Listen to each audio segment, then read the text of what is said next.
Hello എല്ലാവർക്കും നമസ്കാരം. ഇന്ന് നമ്മൾ ഞാനൊരു ഹൈലൂറോണിക് ആസിഡ് വെച്ചിട്ട് ഒരു ക്രീം ഉണ്ടാക്കാനായിട്ട് താല്പര്യപ്പെടുന്നുണ്ട്. അപ്പോൾ ഞാൻ വിചാരിച്ചു ആദ്യം അത് ഇൻഗ്രീഡിയൻറ്റിനെ പറ്റി പറയാമെന്ന്. ഹൈലൂറോണിക് ആസിഡ് എന്നൊക്കെ പറയുന്നത് ഒരു ആക്റ്റീവ് ഇൻഗ്രീഡിയൻ്റ് ആണ്. അപ്പോൾ നമുക്ക് കോമൺ ആയിട്ട് അറിയാവുന്നതാണ് വൈറ്റമിൻ സി എന്ന് പോലെയുള്ള കാര്യങ്ങൾ. അപ്പോൾ ഇത് നമ്മൾ ഉപയോഗിക്കുമ്പോൾ ഏതൊരു ആക്റ്റീവ് ഇൻഗ്രീഡിയൻ്റ് ഉപയോഗിക്കുമ്പോൾ ആവശ്യമുണ്ടെങ്കിൽ മാത്രം ഉപയോഗിക്കുക, ഇല്ലെങ്കിൽ ഒരിക്കലും യൂസ് ചെയ്യരുതെന്നാണ് ഞാൻ പറയാം. അത് ഓരോരുത്തർക്കും ഓരോ അഭിപ്രായമാണ്. എനിക്ക് യൂസ് ചെയ്തിട്ട് അത് നമുക്ക് ഒരു ചിലപ്പോൾ അത് ഓപ്പോസിറ്റ് റിസൾട്ട് ആയിരിക്കും കൊണ്ടുവരാം. അതുകൊണ്ട് സ്കിന്നിന് യാതൊരു പ്രോബ്ലം ഇല്ലെങ്കിൽ ഡെയിലി കെയർ ചെയ്യുക എന്നുള്ളതേ ഉള്ളൂ. അതായത് ആക്റ്റീവ് ഇൻഗ്രീഡിയൻസ് ഉപയോഗിക്കാതിരിക്കുക. ഇനി ഹൈലൂറോണിക് ആസിഡ് യൂസ് ചെയ്യേണ്ടവർ ഡ്രൈ സ്കിന്നുകാർ, അതായത് നല്ലൊരു ഹ്യൂമക്റ്റൻ്റ് ആണ്. നമുക്ക് എൻവയോൺമെന്റിൽ നിന്ന് നമുക്ക് ഇത് അട്രാക്ട് ചെയ്യാനായിട്ട് സഹായിക്കുന്ന ഒരു സാധനമാണ് ഹൈലൂറോണിക് ആസിഡ് എന്ന് പറയുന്നത്. അതുപോലെ ഇപ്പൊ ഞാനിത് ഉണ്ടാക്കുന്നത് എബോ 40 പ്ലസ്സുകാർക്ക് നന്നായി എപ്പോഴും യൂസ് ചെയ്യാൻ പറ്റുന്ന ക്രീമുകൾ, ഇത് ഉപയോഗിച്ചിട്ടുള്ള ക്രീമുകൾ വരുന്നുണ്ടെങ്കിൽ നിങ്ങൾക്ക് യൂസ് ചെയ്യാം. ഇതുപോലെ ജെല്ലായാലും ഇത് നമുക്ക് യൂസ് ചെയ്യാവുന്നതാണ്. അതുപോലെ ചില ഓയിലി സ്കിന്നുകാർ, ഡീഹൈഡ്രേറ്റഡ് ആയിട്ടുള്ള ഓയിലി സ്കിന്നുകാരുണ്ടാവും.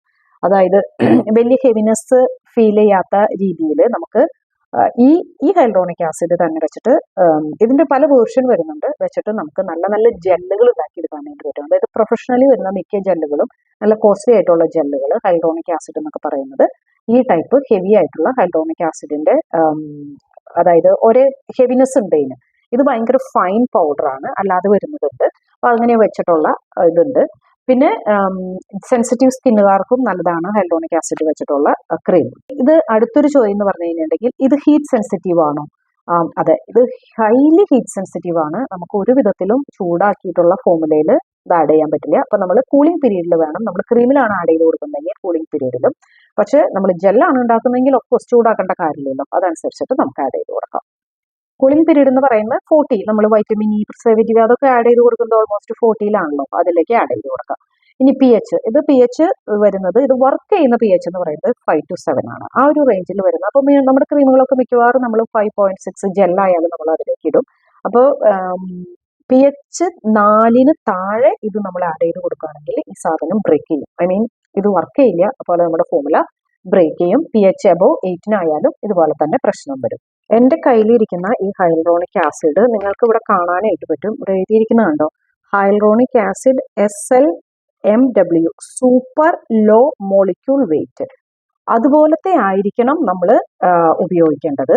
അപ്പോൾ ഇത് കണ്ടോ, അത്ര ഇത് ഭയങ്കര ലോ മോളിക്യൂൾ വെയിറ്റ് ആണ്. ഇതിന് പെനിട്രേഷൻ കൂടുതലാണ്. അപ്പൊ നമ്മൾ ക്രീമുകളിൽ അല്ലെങ്കിൽ ജെല്ല് ഉണ്ടാക്കുകയാണെങ്കിൽ നമുക്ക് രണ്ട് രീതിയിൽ ചെയ്യാം. അതായത് നമുക്ക് റിസൾട്ട് കിട്ടാനായിട്ട്, റിങ്കിൾസ്, സാഗിങ് അതുപോലെയുള്ള കാര്യങ്ങൾ കുറയ്ക്കാനായിട്ട് നമുക്ക് സൂപ്പർ ലോ മോളിക്യൂൾ വെയിറ്റ് ഉള്ളത് നമുക്ക് ചേർത്ത് കൊടുക്കാം, 0.50. എന്നിട്ട് ജെല്ല് പരുവത്തിലാക്കാനായിട്ട് നല്ല, അതായത് ഹൈ മോളിക്യൂൾ HMW എന്ന് പറയും, ഹൈ മോളിക്യൂൾ വെയിറ്റ് ഉള്ളത് നമ്മൾ ആഡ് ചെയ്ത് കൊടുക്കണം. അപ്പോൾ ജെല്ലാക്കാനായിട്ട് ഹൈ മോളിക്യൂൾ വെയിറ്റും, അതുപോലെ നമുക്ക് ഇഫക്റ്റ് കിട്ടാനായിട്ട് സൂപ്പർ ലോ മോളിക്യൂൾ വെയിറ്റും. അപ്പൊ നമ്മളൊരു ക്രീം എടുക്കുമ്പോൾ നമുക്ക് അതിൽ എഴുതിയിട്ടുണ്ടാവും ചിലപ്പോൾ ഹൈലൂറോണിക് ആസിഡ് ക്രീം ഇൻക്ലൂഡ് ചെയ്തിട്ടുണ്ടെന്ന്, പക്ഷെ മേടിക്കുന്ന വ്യക്തി അറിയുന്നില്ല വെതർ അത് സൂപ്പർ ലോ മോളിക്യൂൾ ആണോ അത് ഹൈ വെയിറ്റ് ആണോ. ഹൈ വെയിറ്റ് വെറുതെ ഒരു ജെല്ല് ഉണ്ടാക്കാനേ യൂസ് ചെയ്യുന്നുള്ളൂ, അത് നമുക്ക് വലിയ റിസൾട്ട് ഒന്നും നമ്മുടെ സ്കിന്നിന് തരുന്നില്ല. ഇതൊരു കോമ്പിനേഷൻ നമ്മൾ പറയുകയാണെങ്കിൽ നന്നായിട്ട് വർക്ക് ചെയ്യുന്നത് നമ്മുടെ അലോവേര ജെല്ലിൽ 0.30 0.50 ജെൽ ബേസ്ഡ് നമ്മൾ ചെയ്യുന്നുണ്ടെങ്കിൽ വെരി ഇഫക്റ്റീവ്. അതുപോലെ തന്നെ ഗ്ലിസറിൻ്റെ ഒപ്പം നന്നായിട്ട് വർക്ക് ചെയ്യും, നയാസിനമൈഡിൻ്റെ ഒപ്പം ഇത് വർക്ക് ചെയ്യും.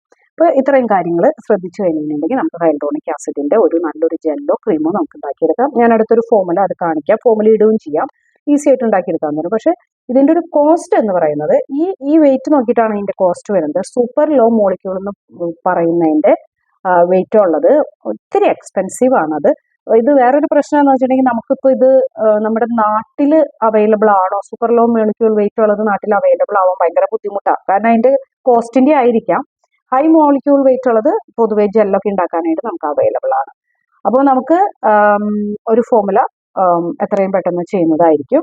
അപ്പൊ നിങ്ങൾക്കത് ഏകദേശം, ഇപ്പോൾ മെയിനായിട്ട് ഞാനിത് ഈ ഇൻഗ്രീഡിയൻസിനെ പറ്റി പറയുന്നത് കുറച്ച് പേര് കോഴ്സ് ചെയ്യുന്നുണ്ട്. അപ്പൊ അവർക്ക് ഇൻഗ്രീഡിയൻസ് ഇങ്ങനെ ഓരോന്ന്, അല്ലെങ്കിൽ ആരെങ്കിലും ഇതുപോലെ ഫോമുലേറ്റ് ചെയ്യുന്നുണ്ടെങ്കിൽ ഇൻഗ്രീഡിയൻസിനെ പറ്റി അറിഞ്ഞു കഴിഞ്ഞിട്ടുണ്ടെങ്കിൽ അത് യൂസ്ഫുൾ ആയിരിക്കും. പ്ലസ് നമ്മൾ ഏതെങ്കിലും ഒരു ക്രീമുകളോ സ്കിൻ കെയർ പ്രൊഡക്ട്സോ നമ്മൾ വാങ്ങിക്കാൻ പോകുമ്പോൾ നമുക്കത് നോക്കി വാങ്ങിക്കാനും ഇതിനെപ്പറ്റി അറിവുണ്ടെങ്കിൽ നമുക്ക് നല്ല ക്വാളിറ്റി ഉള്ള സാധനങ്ങൾ തിരഞ്ഞെടുക്കാനായിട്ട് സാധിക്കും. വേറൊരു വീഡിയോ ആയിട്ട് വീണ്ടും കാണാം. ബൈ.